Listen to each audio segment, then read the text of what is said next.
지난 새벽에 축구 경기가 하나 있었습니다. 저도 물론 보지는 못했는데요.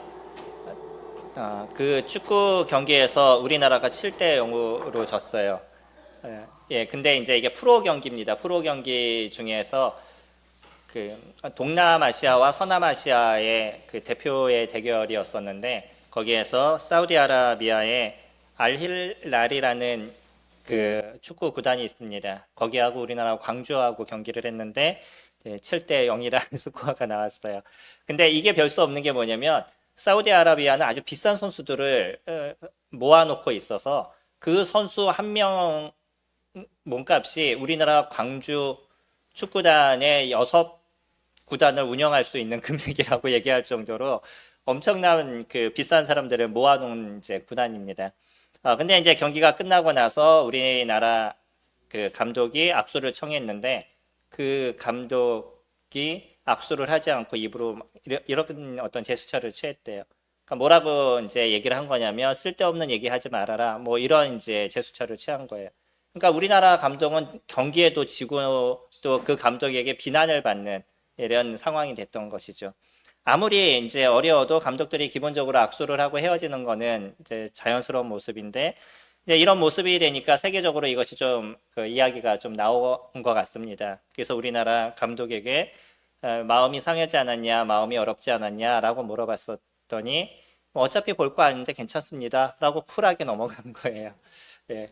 이게 우리가 살아가는 삶의 좋은 모습이다라고 생각이 됩니다. 뭐 어차피 안 볼 사람이라서 그러는 부분도 있겠지만 또 하나는 뭐냐면 그 사람의 행동이나 모습을 갖고 내 마음에 무엇인가를 담아놓고 분을 만들어내지 않는다는 거죠. 우리들이 만들어내는 분이라는 자체는 사실은 상대방이 나에게 보여주는 모습이기도 하지만 더 중요한 것은 내가 내 내면에 갖고 있는 생각을 통해서 만들어 놓는 것이 분이라는 거예요. 손님들 이거 잘 생각해 보시기 바랍니다. 딴 사람 때문에 내가 분이 났어요. 이거는 별 수 없어요. 저 사람이 나에게 이렇게 행동했기 때문이에요. 라고 우리는 얘기를 하지만 그러나 그 자체도 내가 갖고 있는 생각으로 만들어내는 분이라는 거예요. 아까 얘기했던 그 감독처럼 그냥 쿨하게 뭐 상관없어요. 라고 얘기하면 그 사람에게 분이 일어나지 않아요. 분명히 분이 일어나야 될 상황이지만 그런 것이 일어나지 않습니다. 이런 것이 우리가 갖고 있는 감정을 어떻게 조절해 나가느냐에 대한 부분인 거예요. 그러니까 오늘의 메시지 속에서 우리는 알지만 되지 않는 크리스찬들의 모습이 너무나 많습니다. 그러지 않으셔요? 나는 이렇게 하기는 싫은데 그러나 내가 하는 행동이나 모습을 보게 되면 잘못된 모습을 드러내기도 하고 안 좋은 모습을 나타내기도 해요. 그렇다고 얘기해서 우리가 일부러 그런 행동을 하려고 노력을 하거나 그러지는 않습니다. 이것이 크리스찬들의 기본적인 모습인 거죠. 그래서 안 좋은 모습을 드러내지 않고 제 가운데 있지 않기를 원하는 것이 크리스찬들의 마음인데 이것이 잘 되지 않을 때가 있다는 거죠. 우리는 이런 원하지만 안 되는 여러 가지 부분들이 있는데 이런 부분에 있어서 어떻게 행해야 될 것인가 이것이 이제 중요한 부분이 될 수 있는 거죠. 때로는 시간이 지나다 보면 그러니까 믿음의 삶이 오래 지나다 보면 어떠한 생각을 갖냐면 별 수 없어라는 단순한 것으로 끝내려고 합니다. 나는 인간이기 때문에 별 수 없어. 아직은 내가 죄성이 있기 때문에 이런 것은 별 수 없어. 물론 그런 마음이 안 좋은 것은 아닐 수도 있습니다. 너무 내가 완벽하기를 노력하거나 나는 꼭 안 그래야 된다는 어떤 당위성을 갖거나 그렇게 됐었을 때 더 큰 마음의 짐과 어려움의 문제가 발생하기도 해요. 하지만 확실한 건 뭐냐면 별 수 없어라는 것은 우리 스스로가 내가 해야 될 부분들을 회피하고 있다는 거예요. 그런 모습에서 우리는 그러면 어떻게 온전한 모습을 만들어 가야 될지 오늘은 그런 부분에 대해서 조금 더 고민하고 생각해 보는 시간들을 갖기를 원합니다. 야고보는 여기서 두 가지를 얘기해요. 한 가지는 무엇이냐면 저희 11절 말씀 보시면 형제들아 서로 비방하지 말라. 형제를 비방하는 자나 형제를 판단하는 자는 곧 율법을 비방하고 율법을 판단하는 것이다 라고 얘기해요. 무엇이냐면 비방과 판단에 대한 것을 이야기를 하고 있습니다. 비난과 판단인 거죠. 그럼 판단을 하게 됐었을 때 비난이 이루어지게 될 겁니다. 그러니까 그냥 비난을 하지는 않아요. 왜냐하면 다른 사람을 비난할 때는 그 비난하는 것에 대한 정당한 것이 필요하기 때문에 자기 나름대로의 갖고 있는 판단이 있어야 되는 거죠. 그리고 이 판단은요, 자기가 갖고 있는 기본적인 지식, 생각 체계에서 이루어지게 되어져 있어요. 그러니까 이 판단은 절대적인 것이 아니라는 겁니다. 근데 대부분의 사람들은요, 이 판단에 대해서 어떤 생각을 갖고 있냐면 절대적이라고 생각해요. 나는 온전한 것을 생각하고 그 온전한 것에 따라서 저 사람이 잘못한 것을 이야기한 겁니다. 라는 절대적이라고 이야기를 합니다. 근데 판단에 대한 것을 잘 살펴보게 되면 물론 바른 판단을 할 때도 있지만 대부분 사람들은 내가 갖고 있는 생각에서 다를 때 저 사람의 문제가 있다라고 얘기한다는 거예요. 그러면 내가 알고 있는 것이 온전한 것이냐? 물론 내가 알고 있는 것이 온전할 수도 있습니다. 그런데 또 하나의 문제가 뭐냐면 그러면 나는 그렇게 하고 있느냐는 부분인 거예요. 대부분의 사람은 자신은 잘하고 있다라고 생각해요. 왜냐하면 자기 스스로를 보호하려는 심리가 우리의 내면에 있기 때문에 나는 잘못하지 않았다라는 생각을 자꾸 가지려고 노력합니다. 그래서 이런 얘기 많이 들어보셨나요? 나도 그런지 모르지만 저 사람이 이래요 라는 자신의 모습을 모르는 거예요. 근데 이런 얘기하는 사람들의 중심을 옆에서 보면 그분도 비슷한 행동을 할 때가 많이 있다는 거예요. 우리는요 누구든지 완벽한 존재가 아닙니다. 그렇기 때문에 내가 나 혼자 잘하고 있다라는 생각은 내 스스로 나의 행동을 잘 모르고 있을 때가 많이 있다는 거예요. 왜 주님께서 판단하지 말아라 라고 얘기한다는 거는 그 사람이 옳고 그름을 생각하지 말라라고 얘기하는 것이 아니에요. 그 사람이 옳고 그름을 생각하는 것은 중요할 수 있습니다. 근데 더 중요한 건 뭐냐면 거기서 이루어지는 것이 비난이라는 거예요. 이 비난은 그 사람이 잘못된 것을 드러내고 그 잘못된 것으로 인해서 그 사람의 문제를 다른 사람에게 알려주기 원하는 우리의 어떤 내면의 심리 속에서 드러나게 되는 거죠. 판단으로 끝날 수 있으면 좋을 부분이 있습니다. 왜냐하면 고린도서 5장에서도 교회 가운데 일어나고 있는 잘못된 모습을 바르게 판단하지 않음으로 인해서 바울은 고린도 교회를 책망했었어요. 너희 중에 이것을 판단할 수 있는 사람이 한 사람도 없느냐라고 얘기할 정도로 교회 가운데 음행의 문제가 드러났는데 이것에 대해서 교회가 우리는 사랑이 있어요. 충분히 이것을 우리는 다 감당할 수 있어요. 라고 그냥 넘어간 거예요. 겉으로 보기엔 사랑이라는 단어를 쓰니까 좋은 것 같지만 그러나 죄가 들어왔음에도 불구하고 그 죄에 대한 문제를 해결하지 않았기 때문에 다른 사람에게 이 죄에 대한 문제가 전이가 되어져 가는 거죠. 거기서 얘기할 때 판단하는 사람이 한 사람도 없느냐라는 이야기를 해요. 그럼 판단이란 자체가 잘못되지 않았다는 거예요. 오늘 얘기하는 이 부분도 판단의 어떤 부분을 얘기하는 거지 판단 자체가 잘못됐다라고 얘기하지 않는다는 겁니다. 그러니까 우리는 옳고 그름에 대한 부분을 바르게 생각하고 성경적이냐 그러지 않느냐를 구분할 수 있는 부분은 저희들에게 중요한 부분입니다. 더 문제가 되는 건 뭐냐면 거기서 이루어지는 비난에 대한 부분인 거예요. 이 비난은 우리는 판단했지 비난하지 않습니다 라는 내 나름대로의 정의를 갖고 있습니다. 나는 온전한 것을 했다라는 생각을 대부분 가질 때가 많아요. 저도 그럴 때가 많습니다. 그래서 다른 사람에 대해서 얘기할 때 그 사람의 잘못된 것을 정확하게 얘기하는 거지 난 그 사람을 비난하는 것이 아니에요 라는 생각을 암암리에 내 내면에 갖고 있어요. 근데 잘 보면 비난할 때가 더 많은 거죠. 그래서 하나님께서 얘기하실 때 또 야고보는 저희들에게 얘기할 때 판단하지 말아라, 비방하지 말아라 라는 것을 저희들에게 얘기해 주고 있다는 거예요. 이런 비방은 굳이 다른 사람의 문제를 드러내서 얘기하지 않아도 됨에도 불구하고 그 근처에 있는 사람에게 그것을 얘기함으로 인해서 그 사람이 갖고 있는 잘못된 것을 부각시키는 부분이 되어져 가는 거죠. 물론 이것이 큰 문제가 되고 교회 가운데 죄가 된다 그러면 우리는 이것을 정확하게 해결할 수 있는 부분들은 가져야 될 필요가 있습니다. 그러면 그러지 않는 부분에 있어서도 왜 우리는 그런 판단과 비난에 대한 부분들이 자연스럽게 일어날까요? 그런 고민해 보신 적 있어요? 왜 나는 다른 사람에 대한 판단을 자주 하고 다른 사람에 대한 비난을 나는 자주 하게 될까라는 고민을 전 나름대로 그런 생각을 많이 하는 부분들이 있습니다. 특히 조금 더 정확한 거를 얘기하는 사람들일수록 그런 경우가 더 많아요.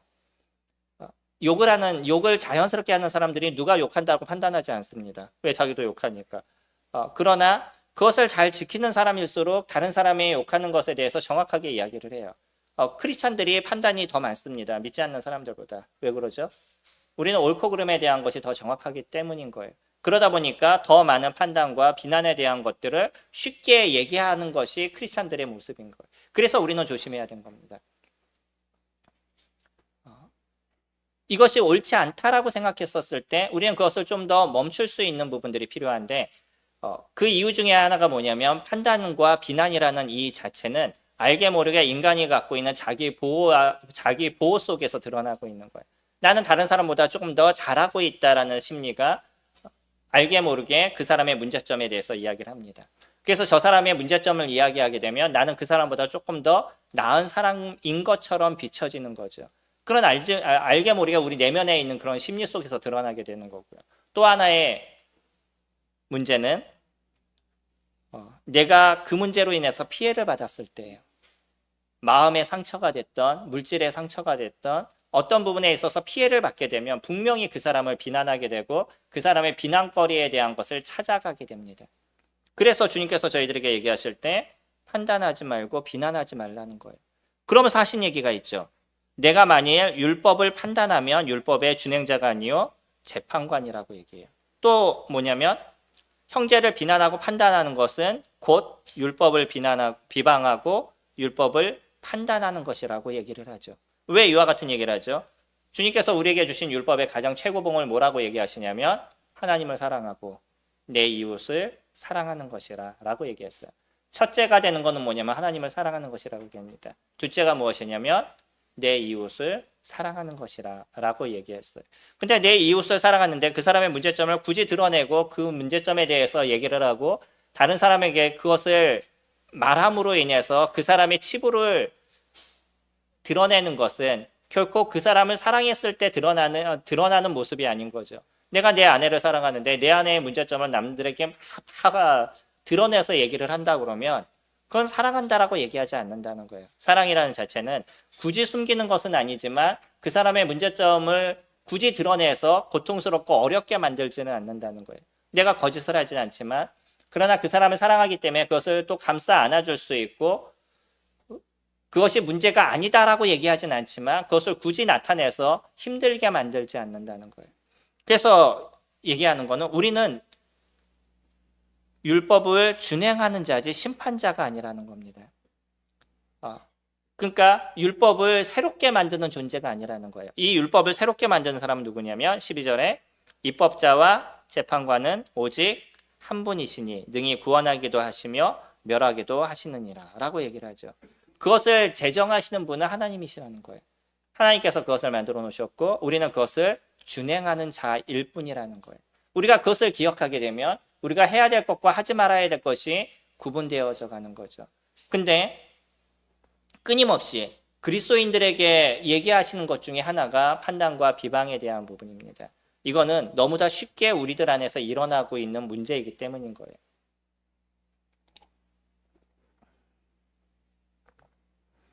그래서 12절 마지막에 얘기하는 게 너는 누구이기에 이웃을 판단하느냐라고 얘기하는 거죠. 우리 가정에서부터 이런 문제를 고민하실 수 있으면 좋을 것 같습니다. 내 가정에 있는 구성원들에게 있어서 내가 쉽게 너무 상처를 주는 얘기를 하거나 어떤 판단을 하거나 비방을 하는 얘기를 하고 있는지, 또 거기서 조금 넘으시면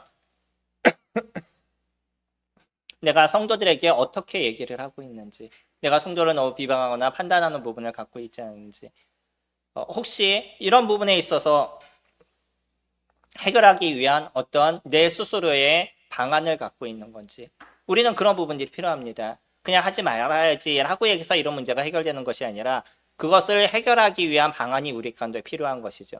이거는 사람마다 조금씩 다른 부분들이 될 수도 있습니다. 그럼에도 불구하고 내가 하지 말아야 된다라고 얘기했을 때 그 안 하기 위한 어떤 방법, 그런 문제가 드러나고 내 마음 가운데 그런 어떤 생각이 일어났었을 때 이것을 제어할 수 있는 어떤 방법들, 이런 것들이 저희들에게 필요할 수 있겠죠.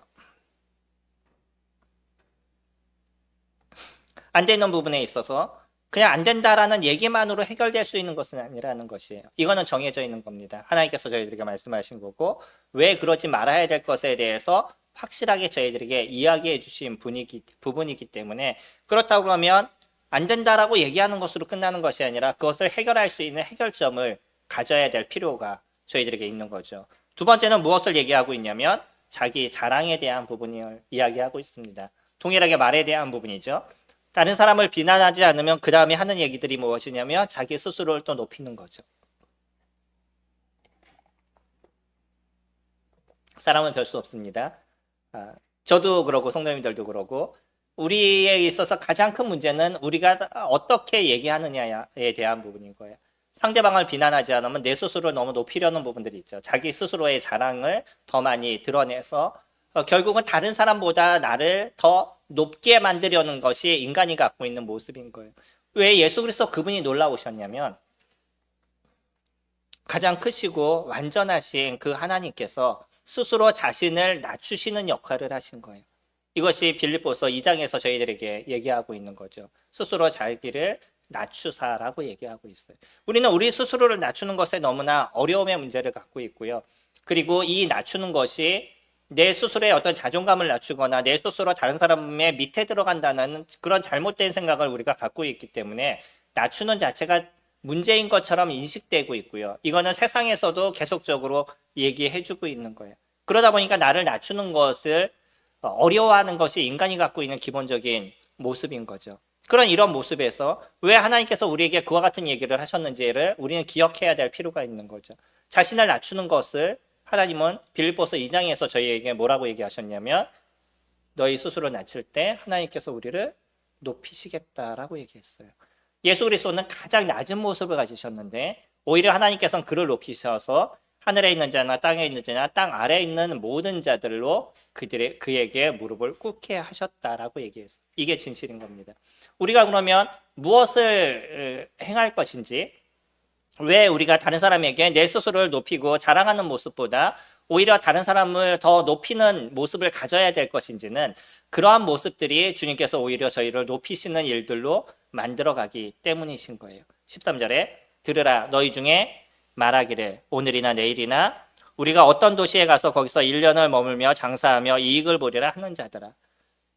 자기의 계획, 자기 미래에 대한 플랜에 대해서 이야기하고 있습니다. 나는 이런 계획을 갖고 있어요. 그래서 많은 이익을 얻어서 거기서 그 많은 물질을 얻을 거예요. 라고 자기 스스로를 높이는 모습들을 가져가고 있는 거죠. 이런 사람에게 있어서 야고보는 뭐라고 얘기하냐면 14절에 내일 일을 너희가 알지 못하는도다. 너희 생명이 무엇이냐? 너희는 잠깐 보이다가 없어지는 안개다라고 얘기해요. 이번에도 잠깐 휴식 시간이 있어서 형제님들하고 몇 분하고 교제하기 위해서 양떼 목장이라는 대관령 목장을 갔습니다. 목장을 갔는데 양들은 그 다 안에 들어가 있고 목장에 풀어놔야 될 곳에 양이 하나도 없어요. 그냥 고기를 한 바퀴 이렇게 돌다만 내려왔는데 9,000원을 달라고 하더라고요. 올라가서 제일 그나마 좋은 건 뭐였냐면 꼭대기를 딱 올라갔는데 너무 높은 곳이다 보니까 거의 해발 꽤 됩니다. 제가 한 6천인가 이렇게 들었는데 정확하지는 않고요. 그러다 보니까 운무가 이렇게 흘러가는 것이 보여요. 구름이 이렇게 지나가는 거죠. 그러니까 구름이 지나가서 저희를 이렇게 스쳐서 지나가는 모습이 너무 장관이더라고요. 근데 조금 있으니까 없어져요. 이게 안개인 겁니다. 잠깐 보이다가 없어지는 것. 우리들의 인생을 이렇게 비유하고 있어요. 하나님이 보시기에 잠깐 보이다 없어지는 안개와 같다라고 얘기하는데 우리는 그 잠깐의 시간 속안에 얼마나 나를 높이려고 그러고 다른 사람을 밟고 일어서려고 그러는 그러한 삶을 저희가 살아가는지, 조금 더 다른 사람보다 나아야지만 나의 어떤 마음이 편하고 나는 그냥 잘하고 있는 것처럼 느껴지고 있는지, 남들보다 조금 더 돈이 많거나 남들보다 조금 더 능력이 있거나 그래서 다른 사람의 어떤 취향을 받게 됐었을 때 내가 잘하고 있다라는 생각을 갖는 것, 이것이 인간의 모습인 거죠. 주님은요, 이런 우리의 모습이 되지 말라라고 얘기한다는 거예요. 더 중요한 것은 무엇이냐면 15절에 너희가 도리어 말하기를 주의 뜻이면 우리가 살기도 하고 이것이나 저것을 하리라 할 것이다 라고 얘기하고 있어요. 우리에게 진짜 중요한 건 뭐냐면 주님의 뜻이면 오늘 내가 이 일을 하겠습니다. 이렇게 행동하겠습니다. 이런 모습이 되겠습니다. 라고 얘기하는 것이 더 온전한 모습이라는 거예요. 야고보는 그런 표현을 잘 씁니다. 아, 허탄한 사람아. 뭐 이런 표현을 잘 써요. 여기서 허탄이라는 단어가 그 다음에 등장을 하게 되는데 인간의 모습이 이런 허탄한 모습을 갖고 있다는 거예요. 조금 더 뭔가 나은 모습인 것처럼 얘기를 하거나 조금 더 많은 것을 갖거나 이런 모습이 됐었을 때 자기가 잘 돼 있는 것처럼 생각을 갖게 되고 그랬을 때 내가 인생을 잘 산 것처럼 생각을 갖게 하는 것이 인간의 모습이라는 거죠. 근데 이런 모습은 무엇이냐면 16절에 이제도 너희가 허탄한 자랑을 하니 그러나 자랑은 다 악한 것이다 라고 얘기하고 있어요. 저희는요, 지금 이 시대를 뭐라고 얘기하냐면 PR 시대라고 얘기합니다. 자기 자신을 잘 PR해서 남들에게 나를 잘 알리고, 그래서 남들이 나를 잘 알아주게 하면 그것이 잘하고 있는 시대라고 얘기를 해요. 너무 얘기하지 않고 자기를 드러내지 않아서 아무것도 아닌 것처럼 보여지는 것, 그것을 문제라고 얘기하는 게 시대의 모습입니다. 이런 시대 속에서 저희가 살고 있다 보니까 저희들도 나 스스로를 PR하고 나 스스로를 다른 사람보다 나은 사람처럼 드러내는 모습을 가져가는 것, 이것이 잘 살아가는 것처럼 생각을 갖게 되고요. 교회와 교회 모습에서도 남들보다 우리가 잘하고 있다는 걸 드러내게 되고, 그렇게 보여지는 것이 잘하고 있는 교회처럼 느껴지는 그런 시대를 저희가 살아가고 있어요. 근데 이것이 더 중요하지 않다는 거예요. 무엇이 더 중요한 거예요? 내가 하나님의 뜻 안에서 무엇을 하고 있느냐. 우리가 자랑할 것은 그런 것이에요. 우리 스스로가 우리가 고민해야 되는 것은 하나님 뜻 안에서 내가 어떻게 판단하는 시간들을 안 가질 것인가, 다른 사람들을 비방하는 모습을 갖지 않을 것인가, 그러면 어떻게 이런 것을 잘 해결해 나갈 것인가 라는 것을 고민해 나가는 것, 내가 갖고 있는 물질을 통해서 주님 앞에 어떻게 쓸 것인가를 저희들이 고민하고, 많은 이익을 얻는 것이 잘못됐나요? 전 그렇게 생각하지 않습니다. 1년인가 일해서 많은 물질을 얻을 수 있으면 좋을 것이에요. 그렇다 그러면 그 물질을 어떻게 쓸 것인가가 정확해야 될 것이고요. 그리고 그 돈을 버는 데 있어서 어떻게 벌 것인가도 중요한 부분이 되겠죠. 오늘, 내일 우리가 주님을 위해서 무엇을 할 것인가를 고민하는 시간들이 되게 됐었을 때 이런 것들의 자랑이나 그런 모습들이 저희들에게 이루어지지 않을 것입니다. 저희들은 이게 너무나 쉽게 우리 가운데 나타나는 모습이에요. 자기 자신을 자랑하거나 아니면 다른 사람들을 판단하거나. 이 두 가지의 모습을 이야기하면서 마지막 17절은 저희들에게 그렇게 던져줍니다. 그러므로 사람이 선을 행할 줄 알고도 행하지 아니하면 죄라고 얘기를 해요. 어느 게 선인지 저희가 알고 있습니다. 근데 그것을 알고 있으면서도 행하지 않는다 그러면 그것이 곧 너희들이 죄 가운데 있는 것이다 라고 얘기하는 거예요. 우리에게 물질이 있으시나요? 주님을 위해서 사용할 수 있는 마음을 가져야 될 필요가 저희들에게 있는 거죠. 우리에게 건강이 있나요? 그 건강을 갖고 주님을 위해서 어떻게 쓸 것인지에 대해서 생각할 필요가 저희들에게 있는 거죠. 우리가 좋은 지식이 있다면 그 지식을 갖고 성도들에게 어떤 유익을 줄 것인지에 생각하고 준비할 수 있는 것이 저희들에게 필요한 거죠. 이게 선인 겁니다. 내 주변에 있는 사람을 이롭게 하고 그 사람에게 도움을 주는 것. 그러나 여기에서 벗어나면 우리는 자꾸 내중심적인 인생을 살아가게 되고 다른 사람이 나에게 무엇을 해주지 않았었을 때 분이 나고 화가 나는 게 인간이 갖고 있는 마음인 거고요. 뿐만 아니라 내가 말했는데 다른 사람이 그것을 따라주지 않으면 그것으로 인해서 분이 나고 화가 나는 게 인간이 갖고 있는 모습이라는 거예요. 우리는 이런 부분에 있어서 그러면 되지 않는 부분들을 어떻게 행할 것인가에 대한 고민들을 해야 될 필요가 있는 거죠. 그 중에 첫 번째는 뭐냐면 성경은 그렇지만 이라는 단어, 이것이 옳지만 이라는 단어, 무엇이지만이라는 단어에 대해서 저희가 조심해야 될 필요가 있습니다. 그거는 그렇지만 인간은 그러지 않아요. 지금의 삶은 그러지 않아요. 옛날에는 그랬지만 현대는 그러지 않아요 라고 얘기하고 있는 그런 어떤 뭐뭐지만이라는 단어를 저희가 쓰게 되면 자꾸 우리는 내가 하고 있는 행동에 대해서 합리화를 시켜가고 있다는 거예요. 별 수 없다는 거죠. 아무리 이것이 옳아도 지금 나는 그것을 할 수 없는 존재라고 생각하고 있어요. 근데 주님은 그렇게 얘기하시나요? 주님은 저희들에게 그렇게 얘기하지 않으십니다. 내가 너와 함께 하겠다고 얘기하시고요. 자신을 의지하라고 얘기하셔요. 그래서 저희들이 중요한 것은 무엇이냐면 이런 문제가 발생하게 됐었을 때 주님 앞에 기도하는 저희들의 모습을 갖고 있느냐는 거예요. 그런 어려움의 모습, 우리는 동일하게 어려움의 문제를 갖고 있죠. 메시지를 전하는 사람들의 가장 큰 두려움은 뭐냐면 내가 말씀을 전한 만큼 내가 그 가운데 행하고 있느냐는 거예요. 여전히 연약한 존재이기 때문에 메시지를 전할 때마다 양심의 찔림과 어려움을 갖는 것이 메신저가 갖고 있는 기본적인 모습입니다. 만약에 메신저가 그런 마음이 없다 그러면 그 사람은 말씀 앞에 서지 말아야 되는 거예요. 언제나 부족하고 연약함의 모습을 갖고 있는 게 인간의 모습이기 때문에 그런 아픔을 때로는 부담감을 끌어안고 메시지를 전하는 것이 말씀을 전하는 사람들의 기본적인 모습인 거죠. 그런 모습 속에서 그러면 내가 완전하지 않기 때문에 말씀을 안 전하는 것이 아니라 그 부족한 부분을 주님 앞에 들고 나갈 수 있는 매일의 삶의 모습이 우리에게 필요한 거예요. 그래서 주님 앞에 기도하는 시간들을 갖습니다. 저의 모습의 부족함에 대해서 기도하고 저의 연약함에 대해서 기도하고 오늘도 또 그것에 대해서 쓰러지고 넘어지지만 여전히 주님 제가 다시 한번 도전하겠습니다 라고 주님을 의지하는 시간들을 가져가는 거예요. 그럴 때 주님의 도우심의 손길이 저희 가운데 있습니다.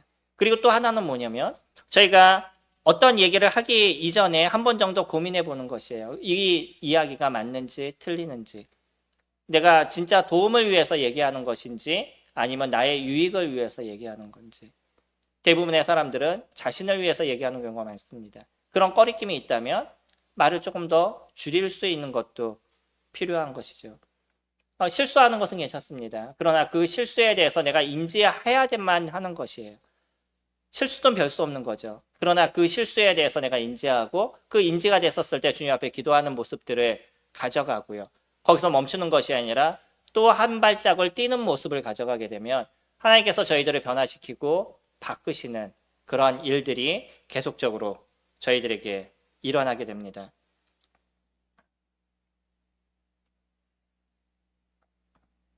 만약 그럼에도 불구하고 다른 사람에 대한 아픔이 너무나 커서 그것으로 인해서 힘든 부분이 있으시다면 잠시 묻어두시는 것도 좋은 방법이 될 수 있습니다.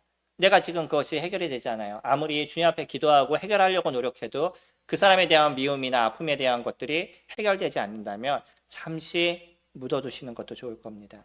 대신 하셔야 될 것이 있어요. 무엇이냐면 다른 것으로 채우시는 거예요. 예수 그리스도 그분을 묵상하시고 예수 그리스도 그분의 하신 일에 대해서 생각하시고 그래서 그분의 사랑을 내 가슴 속에 채우시는 거예요. 그 아픈 가슴 속에 그리스도의 은혜를 채우고 그리스도의 사랑을 채워가다 보면 어느 순간 그 힘들었던 사람도 포용할 수 있는 마음의 여유가 저희들에게 생기게 될 겁니다. 잘 되지 않는 것을 억지로 하려고 노력하게 됐었을 때 힘든 부분들이 있어요. 그럴 때는 생각의 전환을 조금 가져갈 필요가 있는 거죠. 그래서 그 사람에 대해서 생각하면 할수록 저희들은요 더 많은 비판과 판단에 대한 부분들이 생겨나게 됩니다. 중요한 건 그 생각을 조금 더 지우는 거예요. 우리에게 안 되는 부분이 있다 그러면 그 생각을 좀 지우시기 바랍니다. 왜 주님께서 얘기할 때 음행을 피하라고 얘기하셨는지 아시나요? 사단은 대적하라고 얘기하시고 왜 음행은 피하라고 얘기하시는지 아시나요? 이 단순한 얘기가 인간이 갖고 있는 심리적인 것을 정확하게 표현해주고 있어요. 사단은요 대적하게 됐었을 때 사단이 스스로가 저 사람은 건들면 안 돼 라고 생각하고 그가 피하게 됩니다. 왜죠? 저희 뒤에 주님이 계시기 때문입니다. 내가 그만큼의 능력이 있어서가 아니라 주님이 계시기 때문에 주님께서 함께 싸워가신다는 걸 아니까 사단은 우리를 피하게 되어져 있어요. 그러나 음행은요 우리가 생각하면 생각할수록 그 머릿속에 그와 같은 생각을 계속 곱씹는 거예요. 그 생각이 벗어나지 않는 겁니다. 동일하게 판단도 동일한 거예요. 다른 사람에 대해서 그 생각을 하면 할수록 우리는 그 생각 속에 들어가게 되는 거예요. 그래서 그 생각을 조금 버릴 필요가 있는 거죠. 생각을 버리게 되면 그 어려움에 대한 것들이 해소되는 우리들의 마음도 느끼시게 될 거예요. 그리스도인들은 최소 그리스도인이라면 우리는 옳은 것과 그른 것에 대해서 고민하는 그런 존재들입니다. 그래서 잘못된 모습을 일부러 행하려고 노력하거나 그것을 묻어두려고 노력하는 자들은 아니라는 거예요. 어떻게 하든 이 문제에 대해서 이 문제를 주님 안에서 잘 해결하고 주님 안에서 이 문제에 대해서 온전한 모습이 되기를 원하는 게 크리스찬들이 갖고 있는 기본적인 성향에 대한 부분들인 거죠.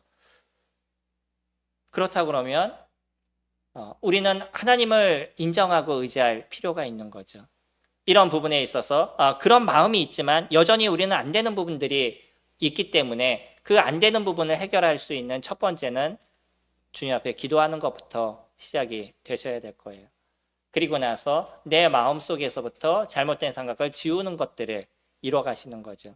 그리고 주님의 마음으로 우리 내면을 채우게 됐었을 때 잘못된 것에 우리의 관심을 두거나 마음을 두는 것이 아니라 오직 그리스도의 은혜 속에서 사람들을 바라볼 수 있고 다른 사람들을 기억할 수 있는 모습들이 되어져 갑니다. 참 힘들었던 게 그런 것이에요. 저 개인적으로도 내 옷을 내 몸과 같이 사랑하라고 그러는데 이것처럼 쉽지 않은 것이 없더라고요. 근데 이거를 내가 그 사람을 사랑하려고 노력해서 해결되지 않아요. 그 사람을 사랑하는 것은 내가 예수 그리스도의 사랑이 내 가슴을 잘 채우고 있을 때입니다. 그때 다른 사람을 보는 시선이 달라지게 되어져 가는 거죠. 되지 않지만 머리로는 알지만 잘 되어져 가지 않는 것. 그러나 확실한 것은 있습니다. 주님께서 저희들을 도우신다는 거예요. 그리고 이런 문제는 분명히 해결될 수 있는 길이 저희들에게 있다는 것이죠. 다른 사람을 판단하는 것, 비방하는 것, 또 내 스스로 나의 모습을 자랑하는 것, 이런 모습에 있어서 주님을 높이고 또 주님으로 채워가는 모습이 되어져 가실 때 하나님께서 우리 내면에 베푸시는 은혜가 무엇인지를 저희들이 경험하게 될 겁니다. 오늘 또 우린 그 야훼 나들이를 통해서 성도들의 사랑을 더 많이 만들어가는 시간들인 거죠. 이 시간 속에서 다른 성도가 갖고 있는 잘못된 모습을 보지 마시고요. 이 시간 속에서 성도들이 갖고 있는 좋은 모습을 기억하시고 그 좋은 모습을 칭찬하시는 저와 성도님들이 되셨으면 좋겠습니다. 칭찬은 고래도 춤추게 한다라고 얘기하는 것처럼 다른 사람의 좋은 모습을 저희들이 보려고 얘기하고 그 좋은 모습을 이야기하게 되면 교회는 풍성하고 웃음이 넘치는 교회가 될 겁니다. 근데 저 사람의 모습을 바꿔줘야 돼 라는 생각 속에 잘못된 것을 자꾸 얘기하게 되면 어두워지고 침침해지는 것이 그 교회의 모습이 되겠죠. 오늘 하루 밝은 야훼의 모습을 통해서 또 주님 주신 충분한 사랑과 성도들의 사랑을 누리시는 저와 성도님들이 되시길 소망합니다. 기도하겠습니다.